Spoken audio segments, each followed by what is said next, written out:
दोस्तों, हम लोगों ने फर्रुखाबाद के ब्लॉक राजेपुर के गांव दुर्जनपुरवा से आप लोगों को एक खबर दिखाई थी, जिसमें आप लोगों ने देखा होगा कि यहाँ पर एक ब्राह्मण समाज रहता था और अभी भी यहाँ पर रहता है। लेकिन जो परिवार का मुखिया था, वो खत्म हो चुका था। उसके बाद जो माताजी थी, माताजी अपने बच्चों के साथ यहाँ पर रहती थी। कंडीशन ऐसी थी, इनके घर पे राशन तक नहीं था। उसके बाद मजबूरी में इन्होंने माताजी ने अपने बच्चे को रिश्तेदारी में भेज दिया था।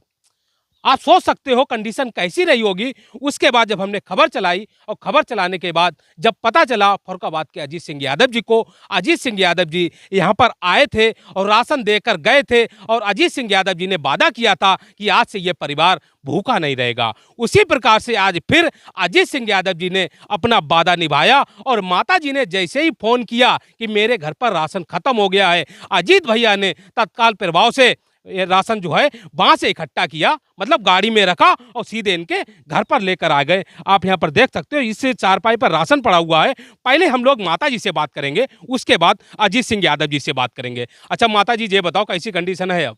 अब कंडीशन सही है। राशन कितने दिन हो गए थे खत्म हुए? अब ही गए 6-7 दिन हो गए थे। 6-7 दिन हो गए थे। हाँ। और उसके बाद जैसे भैया को आपने बताया वैसे भैया आ गए यहाँ पर। हाँ, तैसे ही आएगा भैया। अच्छा, ये बेटा कहाँ भेज दिया था आपने? हमने अपने मई का भेजी था। क्यों भेज दिया था? पेट के कारण भेजो, क्या करें। राशन नहीं था। हम्म। उसके बाद जब राशन भैया ने दिया तब तब आपने बुला लिया हाँ, इसको? तब हमने तुत्ते बुला लो। अब तो कोई दिक्कत नहीं है। हाँ। अच्छा भैया, आपसे एक ही बात पूछेंगे सिर्फ, जिस तरीके से आपने वादा किया, वादा निभाया, और भी लोग वादा करते हैं लेकिन वादा भूल जाते हैं, ऐसा क्यों? वो वादा स्वार्थ के लिए करते हैं। जी।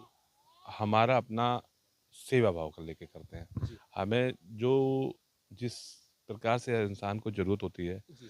किसी को छत की होती है, किसी को राशन की होती है, किसी को भूख की होती है, तो हम लोग उसी का काम करते हैं। जी। एक आपके माध्यम से एक चीज़ ज़रूर बताना चाहेंगे कि जिस प्रकार से नेता नहीं चुनाव में जो वादा करते हैं, चुनावी वादे कब तक?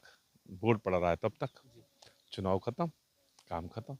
तो मेरा तो वो नहीं, मेरा हम तो समाज सेवी हैं और समाजवादी हैं। जी। अब धीरे धीरे जब समाज सेवा में घुस आए हैं तो पता लगा कि वास्तव में समाजवादी की परिभाषा ही समाज सेवी है। तो अपना तो जिस प्रकार से है कि जो जिस लायक लगेगा मदद लगेगी, और जिसे लगेगा कि इसे ज़रूरत है उसको हम देने का काम करेंगे।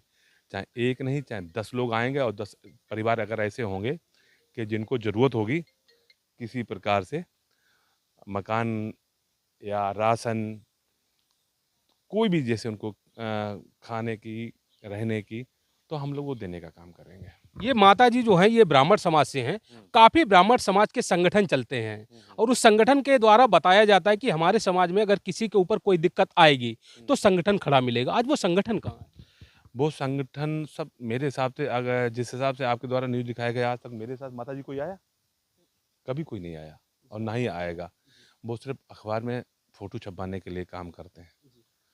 अगर वो अपने समाज की बात कर लें, आप तो ब्राह्मण हैं, वही कोई आ जाता।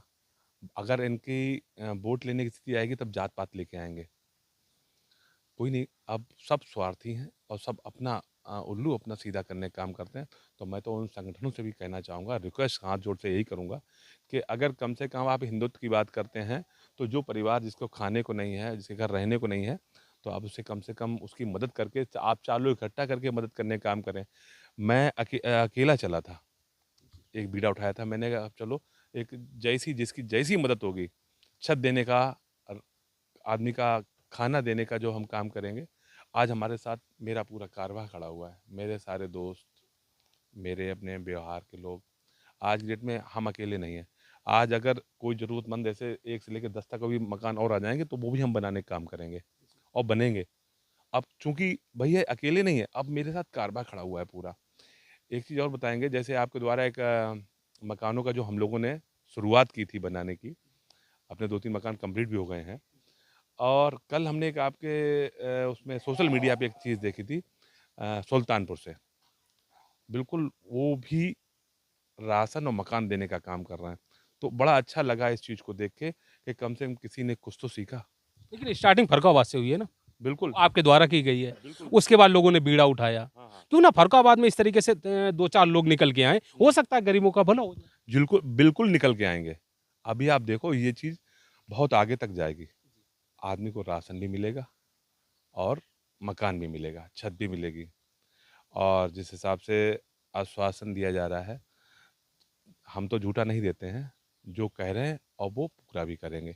माता जी से बोल दिया है, जब तक आपको राशन चाहिए हम आपको राशन देने का काम करेंगे, आपको भूखा नहीं रहने देंगे। जब तक ये बच्चा कमाने नहीं लगेगा तब तक हम इनको राशन देते रहेंगे। आज भैया चिंता इस बात की है कि जो है जैसे माता जी ने बताया हमारे पास खबर पहुंची, आपके पास पहुंची, इनके पास तो सुविधा पहुंच गई, लेकिन काफ़ी लोग ऐसे हैं जिनको जो है पता ही नहीं है कि हम किसके पास फ़ोन करें, है ना? तो काफ़ी लोग छूट जाते हैं, वो भी इनके जैसे हैं, काफ़ी लोग परेशान हैं अभी भी, लेकिन वो किनसे कहें? सबसे बड़ी बात ये है ना। आप माध्यम हो उस चीज़ का, आपका वीडियो तो बहुत लोग देखते हैं, हम भी तो देखते हैं आपके वीडियो, तो वो आपके उसमें एक नंबर भी आता है। ऐसे लोग हों ज़रूरत, जिनके घर में कोई कमाने वाला नहीं है और जिनके पास रहने को छत नहीं है, जिनके घर में खाने को नहीं है, वो आपसे संपर्क करें और उन लोगों से आप हमको मिलवा दीजिए। मैं उनकी मदद करने का काम करूँगा। ना मैं यहाँ चुनाव लड़ना है और ना मैं यहाँ से चुनाव लड़ने आया हूँ। मेरा तो सिर्फ एक ही रहेगा कि नर सेवा और नारायण सेवा। अच्छा, इसका मतलब क्या है भैया? नरसेवा नारायण सेवा का? इसका मतलब ज़्यादा तो हमें नहीं पता, मगर हाँ इतना पता है कि जब आदमी को इंसान का जन्म मिलता है तो वो कई योनियों को पार करके आता है। उसे बहुत सारे जन्म मिले होते हैं। सबसे अच्छा जो बताया जाता है वो इंसान का जन्म होता है और इंसान का जन्म लेके तो वो तो एक भगवान रूपी तो हो जाता है। तो वो आके और फिर उसकी दुर्दशा हो, उसके पास खाने को ना हो, रहने को ना हो, बहुत दयनीय स्थिति में जिए, तो अब तो वो एक भगवान का ही तो रूप है, तो वो है एक नर सेवा। उस आदमी की सेवा कर लो, समझ लो आपने भगवान की सेवा कर ली। अच्छा भैया, जिस तरीके से आपके द्वारा जो काम किया जा रहा है, आपको कितने % उम्मीद है कि लोग निकल के आएँगे वास्तव में? प्रयास है, अब अलग जगाई है तो उसे जगाते रहेंगे, निकल के ज़रूर आएँगे। कब तक उम्मीद है? बहुत जल्दी, निकल के ज़रूर आएँगे। बहुत जल्दी आएँगे। फर्रुखाबाद से ही होंगे या फिर फर्रुखाबाद से बाहर के लोग होंगे? अब तो पूरे उत्तर प्रदेश से हम देख रहे हैं। जैसे अभी जिन लोगों को चाबी हम लोगों ने दिलवाई है, तो हम तो ये पूरा प्रदेश में देख रहे हैं कि जैसे अगर सुल्तानपुर का देखा, मैंने कल ही देखा था सुल्तानपुर का। वो शायद वहाँ के पूर्व विधायक हैं, वो सबको मकान बनवाने का आश्वासन भी दिया उन्होंने।